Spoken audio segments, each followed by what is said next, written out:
Hello, welcome to HITC Sport. Right, so I've done a video basically predicting what's going to happen before 2030. But let's take a look at the reverse. Let's look at some of the most unlikeliest things to ever happen in the last 10 years. Things you wouldn't have believed back in late 2009. Things like some bang average left back at Spurs going on to cost £85 million. Oh, and by the way, try and hit 300k subscribers by Christmas. Honestly, if you could subscribe, that would be absolutely fantastic. Oh yeah, and Twitter and Instagram is there. Anyway, let's go. Leicester City will win the league. Imagine someone telling you in September 2009 that Leicester City would win the Premier League inside the next decade. If I started saying that back in Ireland, I'd probably have been chucked in the same nut house as my uncle. And he thinks the earth is flat. He also chews his feet for good luck. Strange man. Leicester 10 years ago had just been promoted from League 1. They had a front line consisting of DJ Campbell and Matty Fryatt. Premier League champions, with Jamie Vardy up front. A man who was no doubt drinking jars of paint after training at Stockbridge Park Steels. With Kasper Schmeichel, who was then playing in League 2. Danny Drinkwater was in League 1. N'Golo Kante was still playing amateur football in the suburbs of Paris. Like, need I go on? It's mental. Iceland will knock England out. Oh wow, if you told me this an hour before kickoff, I wouldn't have believed it, and neither would you. They had a population less than that of Birmingham, and were somehow beating England's elite at Euro 2016. Ha! Alright, in the qualifying for the 2010 World Cup, Iceland were finishing bottom of a group that largely consisted of a huge pile of footballing garbage. Their national team was essentially Eidur Johnson plus 10, and yet in just 6 years, they were knocking out England.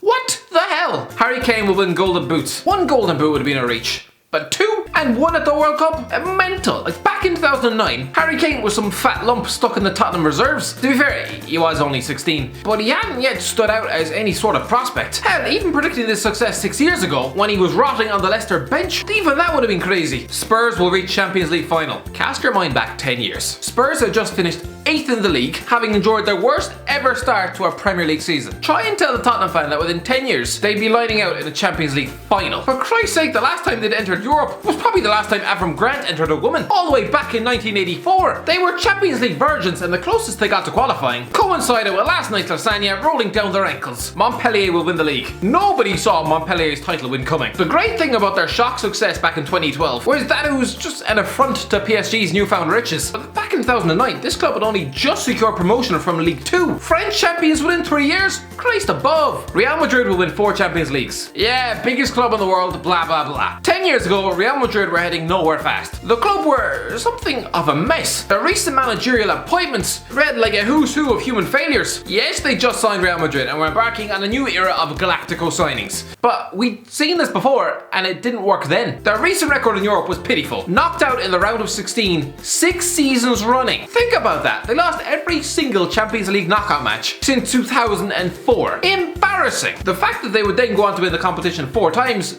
incredible. Gareth Bale will be a world record transfer. It would have taken a brave man to predict 10 years ago that Gareth Bale would one day be a world record transfer to Real Madrid. Well, either brave or deranged to the extreme. In 2009, he was a 20-year-old left back, looking as though he just failed an audition for Planet of the Apes, was rooted to the bench and deemed nothing more than a Tottenham curse. For Christ's sake, he didn't win a Premier League match for 24 games and was nearly sold to Birmingham for £3 million.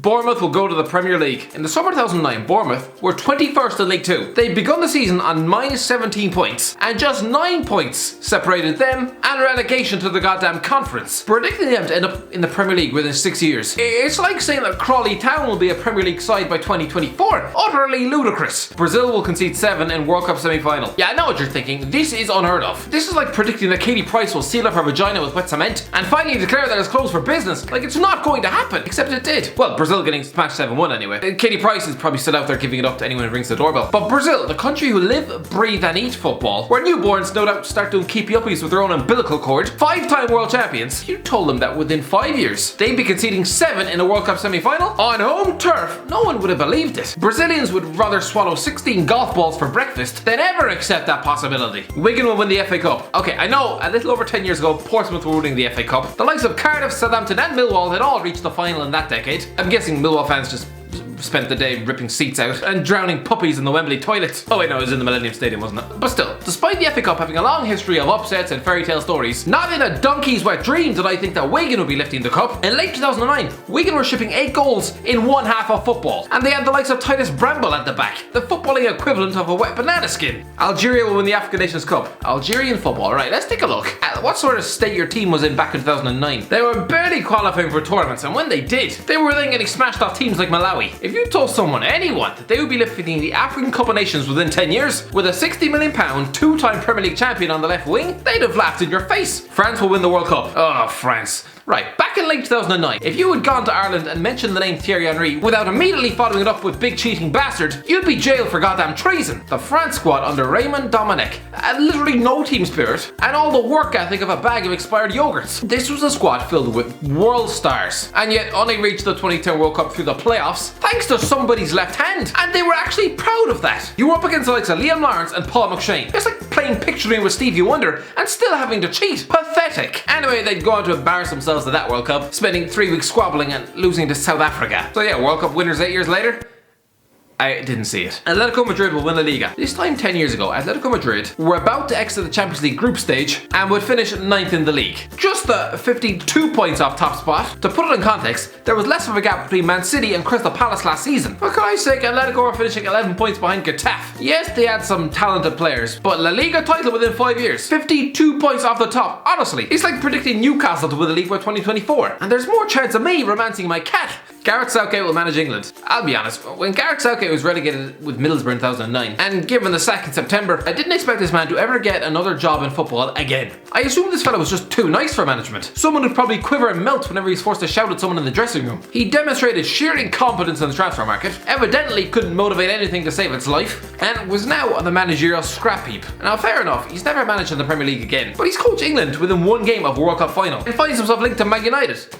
How? Rafa Benitez will manage Newcastle. Yeah, this was a mental one as well. Back in 2009, Rafa Benitez just guided Liverpool to 2nd spot in the Premier League, while the likes of Newcastle were pitifully sinking into the Championship. The club was an absolute mess, while Rafa, a god on Merseyside, already had a Champions League winner's medal in his back pocket. Honest to Christ, this is like predicting Jurgen Klopp to end up at Fulham in 2024. Absolutely mental. Wayne Rooney was signed for Derby County. In 2009, Derby County were still licking their wounds, finishing 18th in the Championship and desperately trying to forget that Premier League stint ever happened. Honestly, some Derby fans probably needed hours of psychotherapy to ever forget that embarrassment. I wouldn't be surprised if some actually choose to scrub their brain with 6 pints of bleach. And yet, if someone told you that Wayne Rooney, a man who'd gone to score 34 goals for Man United that season, would one day end up at Derby County, you would just have refused to entertain this notion. Honestly, it's like predicting Harry Kane will one day play for Hull. PSG will win 6 league titles. During the 09-10 season, PSG were about to finish halfway down the goddamn league in 13th. Their squad was littered with the likes of Mattia Kezman, Stefan Sessegnon, and a 37-year-old Claude Makélélé. They haven't won the league since 1994,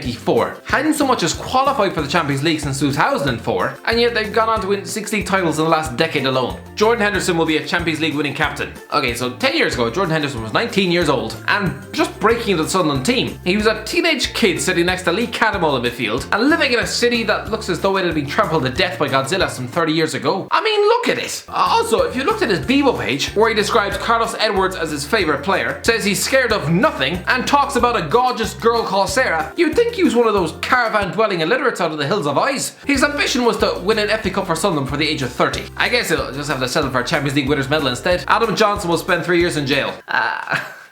Yeah. 10 years ago, Adam Johnson was a promising up-and-coming talent at Middlesbrough and was on the verge of international call-ups. His biggest worry in 2009 was trying to force through a move to Man City. Within 6 years, his biggest worry would be trying not to drop the goddamn soap. Notts County will fail spectacularly. Remember when Notts County were talking big in 2009? Despite sitting 19th in League 2, here they were bringing in Kasper Schmeichel, Sol Campbell and Sven-Göran Eriksson. After a takeover, not only were they talking about promotion to League 1, Sven was talking about championship football within 5 years. Some fans were even dreaming of the Champions League. Champions League! Where your stadium looks like the inside of an unscrubbed toilet. Okay, that was harsh, but still, this was just delusion. Yes, Notts County, proud historic club, who were in the bottom half of the goddamn 4th division. The investment company which took over had claimed that they had the backing of Middle East investors. That's just a blatant lie. It was 10 years later and they've just been relegated to the goddamn conference, facing trips to Halifax, Ebbsfleet and Harrogate Town. Poor old Notts County. I mean, that's what they get for daring to dream. Sunderland fan takes a dump in their seat. I still can't believe that actually happened. Alright, there we go. That is a list of things that I wouldn't have believed in 2009 anyway. I don't know about you. But yeah, let me know in the comment section below what were the most unlikely things to happen this decade. And yeah, if you enjoyed the video, don't forget to give it a like, share and subscribe. And as always, I'll talk to you in a while.